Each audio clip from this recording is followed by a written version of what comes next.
اعوذ باللہ من الشیطان الرجیم بسم اللہ الرحمن الرحیم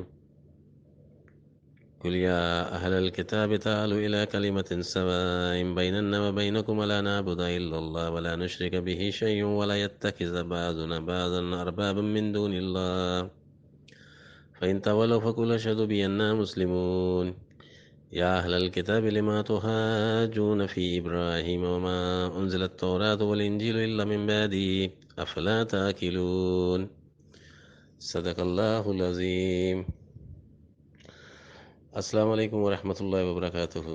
یہ سورہ آل عمران کی آیتیں ہیں جس میں ارشاد ہوتا ہے، آپ کہیں اے اہل کتاب، تم لوگ آؤ ایک ایسے کلمے کی طرف یکساں ہے جو ہمارے اور تمہارے درمیان، کہ ہم بندگی نہ کریں مگر اللہ کی، اور یہ کہ ہم شرک نہ کریں اس کے ساتھ، اور یہ کہ نہ بنائیں ہم میں کوئی کسی کو اپنا رب اللہ کے سوا۔ پھر اگر وہ روگردانی کریں تو تم لوگ کہو، گواہ رہو کہ ہم تو تابعداری کرنے والے مسلمان ہیں۔ اہل کتاب، تم کیوں حجت کرتے ہو ابراہیم کے بارے میں، حالانکہ نہیں اتاری گئی تورات اور انجیل مگر ان کے بعد؟ تو کیا تم عقل نہیں رکھتے؟ قل یا اہل الکتاب تعالوا الی کلمۃ سواء بیننا وبینکم۔ کلمۃ سواء، سوا وہ عمل جو کسی چیز کو سوار کر پورے عدل پر قائم کر دے، یعنی اس کی خرابی اور کمی کو دور کر دے۔ ہر قوت جو اس کو درکار ہو صحیح تناسب کے ساتھ پوری کر دے، اس عمل کو سوا کہتے ہیں، یعنی جو ہر اعتبار سے افراط اور تفریط سے محفوظ ہو، ٹھیک ٹھیک تناسب رکھنا ہو۔ حقیقت میں کلمۃ سوائم سے مراد ہر قوم کا نبی ہے، جس طرح اللہ تعالیٰ نے حضرت آدم علیہ السلام کے لیے فرمایا فَإِذَا سَوَيْتُهُ، کہ جب میں اس کو سوار لوں تو فرشتوں سے کہا کہ پھر اس کو سجدہ کرنا۔ اور قرآن کریم نے اس بات کی شہادت دی ہے کہ ہر نبی سچا تھا اور کوئی نبی بھی مشرک نہیں تھا۔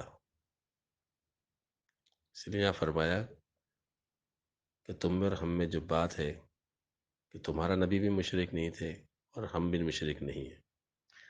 ان آیت کریمہ میں اللہ تعالیٰ کی منشا نظر آتی ہے کہ تمام انسانیت کو ایک مرکز پہ جمع کیا جائے۔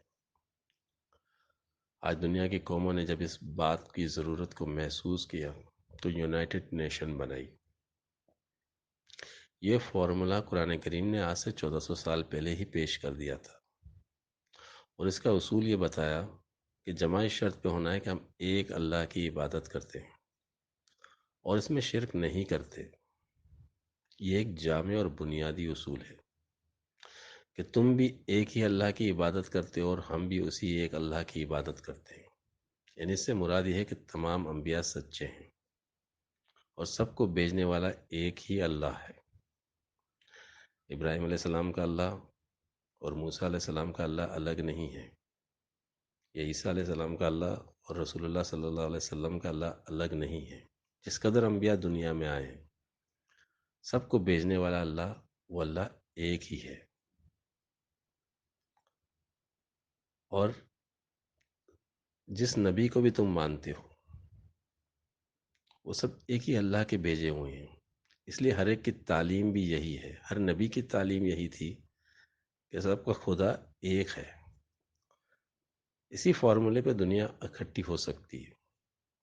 جب تک اس وحدہ اللہ شریک کی طرف نہیں آئیں گے، کوئی بھی اتحاد پائیدار نہیں ہو سکتا۔ اور پھر اسلام اور مسلمانوں کی شان یہ بتائی کہ ہم سب نبیوں پر ایمان لانے والے ہیں، ہم مسلمان ہیں۔ یہ کمال نبی کریم صلی اللہ علیہ وسلم سے پہلے کسی نبی نے نہیں دکھایا، اور یہ اعلان کہ تم کو اسی اسلام کی طرف بلایا جا رہا ہے جس کی تعلیم تمام انبیاء دیتے آئے ہیں۔ ابراہیم علیہ السلام نے بھی یہی تعلیم دی ہے۔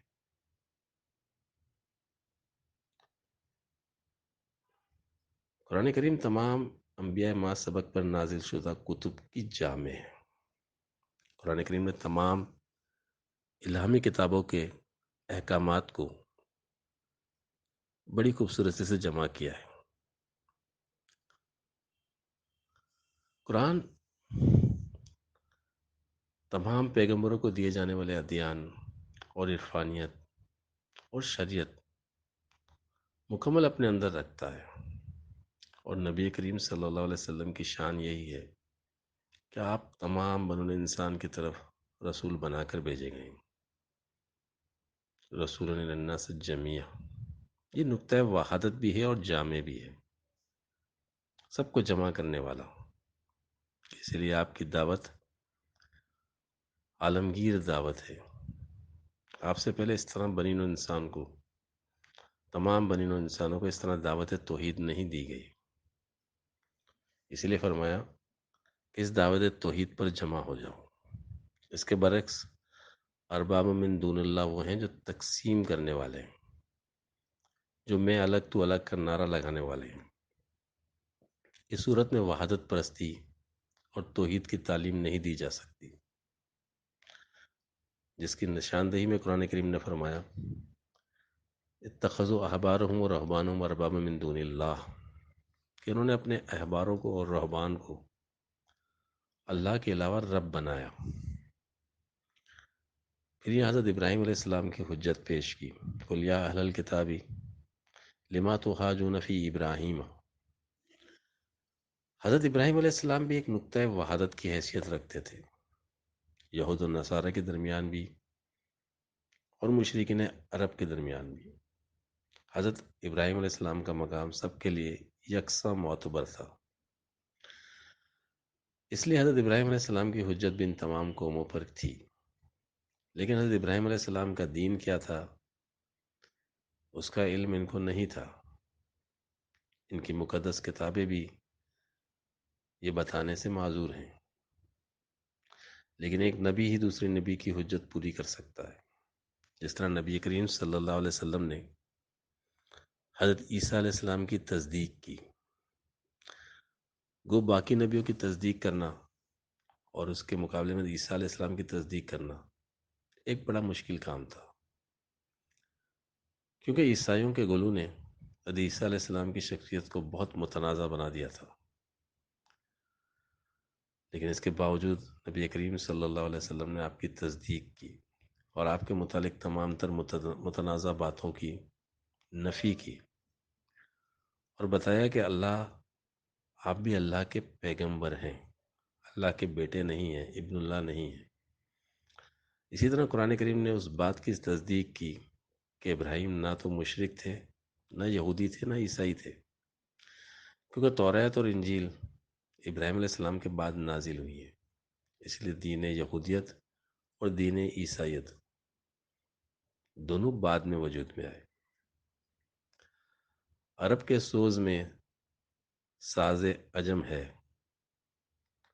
حرم کا راز توحید امم ہے، تو یہ وحدت سے ہے اندیشہ غرب کہ تہذیب فرنگی بے حرم ہے۔ وآخر دعوانا الحمدللہ رب العالمین۔